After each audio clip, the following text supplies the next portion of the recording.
What is up, everybody? It is me, Pro Ninja, and I'm here with the #1, the pickliest man, Dill Pickle, or XD, and he's going to be showing off his amazing Loogarmon deck for BT16. Thank you, Pro Ninja, for the amazing intro. So to start things off, I'll kick off with the eggs. We run 4 Balmon. This is the only egg you really want to run. It's actually the only option, really, so always want to run 4 Balmon. It's your only choice, really, the best option. So moving on with level 3s, we run 2 of the new BT16 Loogarmon. This card's fantastic. Just being able to search when you move it out of breeding. Also hatch 2, picks up a Tamer or Digimon, so it's great. Good first turn, sucks it costs 1 memory, but I think 2's enough. Any more in the late game, they feel really bricky and they're kind of useless. But they do play other utilities with the deck as we go further on, but I think 2 Loogarmons are good. Great starter for the deck. Then we run 4 of the BT15 Loogarmon. Great card, you kind of want to run this. When attacking, you can trash a card in your hand to pop something that's 3k or less. If you do have a Tamer with SOC in its trait, you get to draw one. It has an end of attack inheritable. You'll gain a memory if your opponent has 1 or more. Loogarmon target, you kind of want to run this. This is great to get rid of some floodgates sometimes, depending on the situation, especially if you're going into Hell Loogarmon play. This could be a really great option to go into, especially early game. Late game, not so much, but definitely want to run 4 of. It's one of your better options, your only other option. And then lastly, we play 4 of the BT14 Loogarmon. Yes, it's Altar. Yes, I love my dogs. This card's fantastic. Start your main phase, you place an AG underneath, you'll gain a memory from your trash or hand, and then if you play a card with Dark Animal or SOC, you gain a memory, and that's its inheritable. You're always running 4 of this. This is the main one I always want to see. It really helps enables your plays. It really helps you get those AGs in play if you're really lacking them on the field. So those are the level 3s. We only run 10. It's a little bit lean, but I feel like the deck can recycle itself enough, especially with the Hell Lugars and such, that you don't really need to see too many rookies. So moving on to the level 4s, I'm running 1 Sethmon. This is from BT16. This one's pretty unique. Ideally, you're not really going to Digivolve into this, but it does have Armor Purge, so I mean, worst case, you can keep a level 3 on board if your opponent tries to delete it. But it has a when Digivolving when attacking. You could choose one of your Digimon. You delete it, and then you delete one Digimon of your opponent's side that has DP equal to or less than. This card is a Dark Animal, so again, you can call this with Fenrir, but also it really works well with the new Dino Beamon. You can call it, you also can swing with it because the Dino Bee will give this rush because it does have free in its trait, just like Loogarmon does. And this can sometimes get rid of pesky bodies. Ideally, you're not really going to use the when attacking, but it can come up sometimes, so I think a 1 of is fine. Next for level 4s, I run 2 of the new Loogarmon from BT16. This is a little bit spicy. I do like it's an on-play and when Digivolving.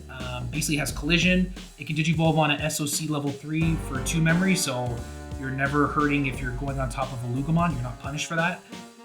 But it has a when Digivolving on play. You can trash a card, and then if you do that, you draw 1. And then if you have a Tamer with SOC trait in its evolution cards, until the end of your turn, until the end of your opponent's turn, you can give one of their Digimon, start a main phase, that Digimon has to attack. And then it has all turns inheritable plus 1k. I think this card is pretty unique. I feel like going into like armors, it's kind of nice to force your opponent to have to attack. Especially if you have a Fenrir built up with the plus 1k, sometimes that can be enough to stop them from kind of abusing their Magnamon X if they don't have, well, they don't really have a way to trash security when they're attacking. So I think this is my spicy pick. The on play is great too, so when you call it from Fenrir's effect, you can still draw 1, trash 1. Great way to kind of cycle through your deck, and the plus 1k can come up sometimes, especially now in a meta where I feel like DP really does matter. So this is kind of a spicy one I wanted to add in, and I've been liking it so far. Next for level 4s, I have 2 Tyrannomons. Pretty self-explanatory 4 cost. It's blocker, but it also on play reveal the top 4 cards of your deck. You add 1 Digimon with SOC trait and 1 Tamer as well. Return the rest to the bottom, and then if I added a card, you trash 1 from your hand. This card's great for just filling out your trash. It's also great for searching. Blocker is always nice, especially in the early games, where you can kind of minimize the damage your opponent's putting on you, especially with like all the rush decks like Pokemon Rush Numemon, those kind of things. So this is a great searcher. It can help you dig deeper sometimes, especially if you're tagging with the new Solar Loogamon, if you're able to get to play that. Just a really good card. I feel like 2 is great. Red and purple is good too for the DNA, so kind of want to see that. Next, I run a split here, so I do 3 of the BT15 Loogarmons. BT15 Loogarmon, I've been leaning more towards this one than the BT14, in my opinion. Really like this a lot more. When digivolving, when attacking, basically you can trash a card in your hand. It'll give it gain plus 2k for the turn. Then, if you have a Tamer with SOC, you get to draw one as well. And then inheritable, end of a turn, once per turn. End of attack, sorry, once per turn. If you have one or more, if your opponent has 1 or more memory, you gain back a memory. So good value, really helps you keep turn on your Fenrir plays for its inheritable, but I really do like the plus 2k. It's a great way to kind of cycle through your deck, especially if you have an Aegean board. And like I said, with DP being a huge factor in this meta, I feel like this one I kind of want to run more of now. Especially because I can abuse it, because it's not just when digivolving, but it also triggers when attacking, and it's not a once per turn. So a great way to kind of filter my trash and set myself up to be a lot bigger and set up my Fenrir plays. So I really do like this card. I'm thinking of going 4 for that. And then, like I mentioned, 3 of the BT14 Loogarmons. This one, not so much anymore. I feel like this is decent going into the Lugar play, especially early game, because you trash a card when attacking, and then you draw one, and then if Age's in its sources, you gain a memory. With its inheritable being, when you play a card with Dark Animal or SOC trait, you gain 1 memory. This card's okay. I feel like it hasn't been as impactful as Loogarmon, especially with how the meta I feel like is going to be shaping up. So I would even consider cutting this down 1 more just to play another BT15 Loogarmon. But right now I think 3/3 is okay, but I'm considering moving this down to 2 and just doing 4 of the Lugar. The inheritable is good, but I feel like it's when attacking doesn't always come up all the time, and I feel like Loogarmon from BT15 just gives you more value. So moving on to level 5s, I am doing 2 Dino Beamons from BT16. This card is major sauce, guys. Please check out the Imperial Digimon, Saucer Lots, you'll see why. This card is fantastic. It has the raid ability, it has partition as well for purple and red. When digivolving, if you DNA digivolve, you can play 1 level 5 or lower Digimon with free trait from your trash without paying the cost. Then you can give any Digimon you have rush for the turn, and it may attack a player. And it has the partition inheritable. This card's fantastic. Works really well with the Sethmon, gives more value to your Ukomons late game, especially if they're in your trash already, because it gives you that extra swing. It's better than a Chimeramon in my opinion for this deck, because you're really getting 2 extra swings when you DNA with this, which is just fantastic. This card is major sauce, really DNAs well with the deck because it's all red and purple. I highly recommend using this over Chimeramon in my opinion. Next, I run 3 Loogarmons. I personally feel like 3 is good enough. I think 4 is a little too much. Early game, these are great. These even work great when you're going into your Loogarmon, or to your Fenriloogamon play, sorry. And you'll see with the next set, but end of turn, you can delete it, draw 2, add a Loogamon from your trash back to your hand, and then on deletion, you trash up to 3 Dark Animals or SOC, then you delete a level 3 or lower, but for each card you trash, you get to increase the level by 1. Fantastic removal, really helps cycle through your deck a lot more too, and can filter your trash. And it really combos well with the new BT16 Loogarmon, Solo Loogarmon, so I feel like 3 is enough, but 4 might be is a little overboard, I feel. Sometimes it can feel dead in your hand late game. And then for the last level 5s, we run 4 of the BT16 Soul Loogarmon. This card is great. I actually run this over the old BT14 one because it has the when digivolving effect. You can trash 2 cards in your hand, delete a 6k or less Digimon. If it didn't delete anything by its effect, you can play a level 4 or lower SOC Digimon from your trash. You don't pay the cost. So this is really good. Great for getting rid of floodgates. Another kind of way to do it if you don't want to do it with the BT15 Loogamon. And then it has a great inheritable. End of attack, if your opponent has 1 or more memory, you can unsuspend. So this is great, especially because Fenrir's when attacking is optional. You still have the flexibility to hit those 3 checks without feeling like you're missing the timing on 1. It also has an all turns when one of your other SOC Digimon is deleted. This Digimon with SOC Tamer in its traits and its evolution sources is in it. You can basically digivolve into a Fenriloogamon from your trash without paying the cost. Major sauce. This card is fantastic. Combos well with Lugar. If you go into Hell Lugar and you're still under, you give your opponent less than 3 memory, you can go to a Fenrir and still keep turn, and then you're just kind of going off from there. Plus, the Hell Lugarmon can help get rid of another body, which is great. This card is fantastic. I feel like it's just better than the other Soul Lugarmon, in my opinion. And I feel like this just replaces it altogether. It's just that good. And that's all for the level 5s. Next, for level 6s, only one set of level 6s. We're just running Fenrir. This is pretty obvious. Fenriloogamon is your main boss monster. You know, you're gonna get all the swings off it. It's gonna play 3 or more bodies. It's gonna play 3 bodies if you have an AG in its sources. It can pop something any level basically if you do the full combo when it attacks, and thankfully that is optional. And then of course your turn doesn't end until your opponent's at 3 or more. It's the only level 6 you're running. It's your main boss. This is the dog you want. And then lastly, for level 7, I play one Death X. I feel like Death X is still good, especially in a meta where Upamon is running pretty rampant, I feel, and it's just a big tech. A lot of opponents can start going wide on you, especially when it comes to new Magnamon or any type of like Rookie Rush variants, or even a great counter to the Fenrir deck itself. This card gives you a lot of value, so I feel like teching it's really good in certain situations, and this is a nice flex spot I put in. Now moving on to the Tamers. We only run 2 Tamers here. I run 4 analog use. This is basically the only Tamer you really want to be running aside from AG.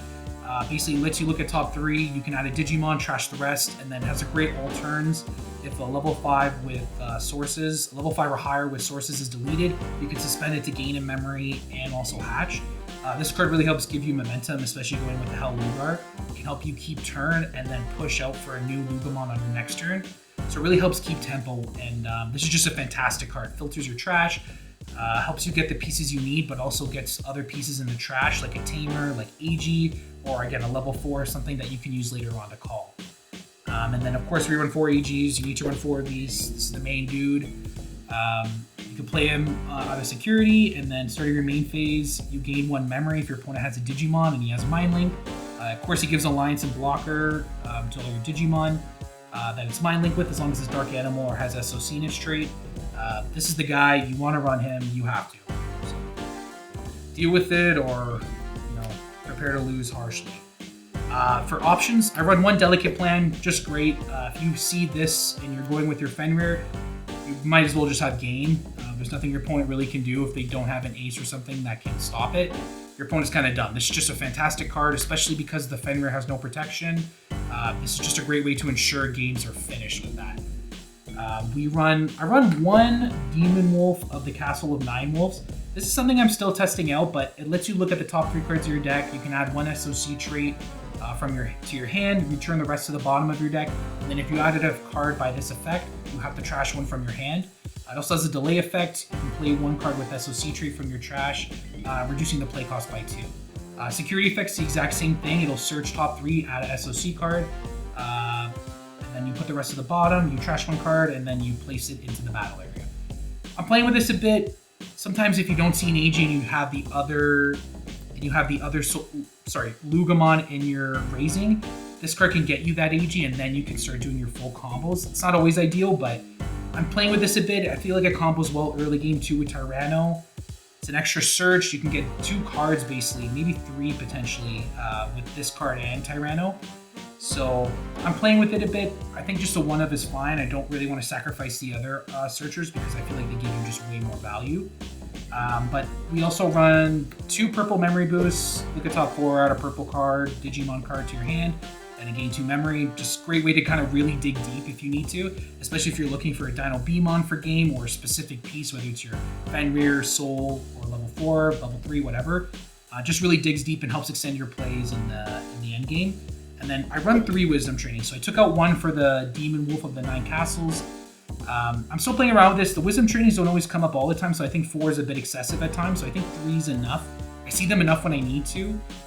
Just adding any purple card is fantastic, especially because almost a whole deck is purple except for the Delicate Plan and Analog Youth. And then being able to reduce evolution cost is fantastic. So just a good card. I think 3 of at least is great. And that's my deck profile for Loogamon.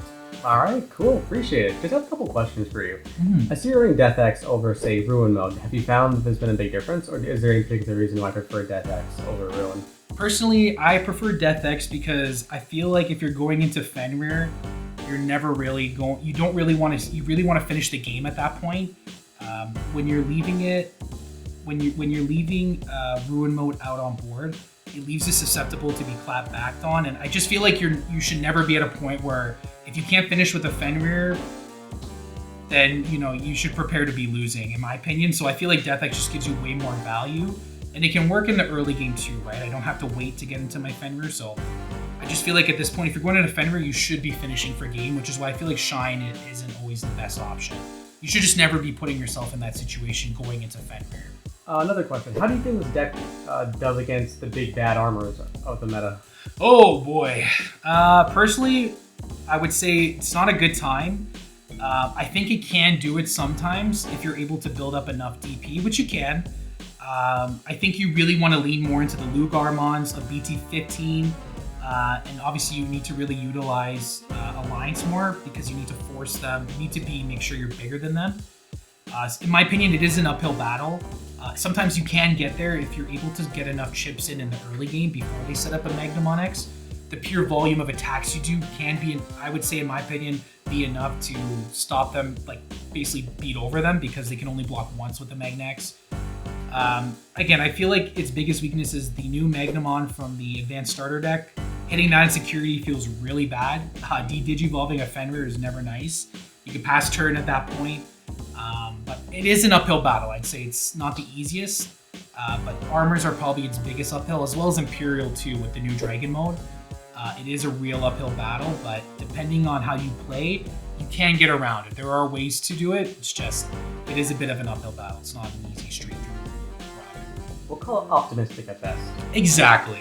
And last question for you. I know the down to gives things rush, but do you miss the Black Gato at all? Honestly, no, because I feel like the Fenrir does enough swings on its own. Like, realistically, this thing's gonna hit for 6 checks, essentially, if you full combo here. Having a Black Gato just isn't necessary anymore, and it really helps cut down a couple of things, so you can maybe include, 1 or 2 more options, or even put in a couple more rookies. It allows more flex spots, so you're not always relying on the Black Gatos to get you there for game. The Dino B just does a lot. It's like a Black Gato built in with Chimera. It's like combining the two together to get the most value. So in my opinion, no, I don't miss the Black Gatos. I'm actually glad I can get rid of them. All right, and that was all the questions I had for you. Any final thoughts on the deck going into the format?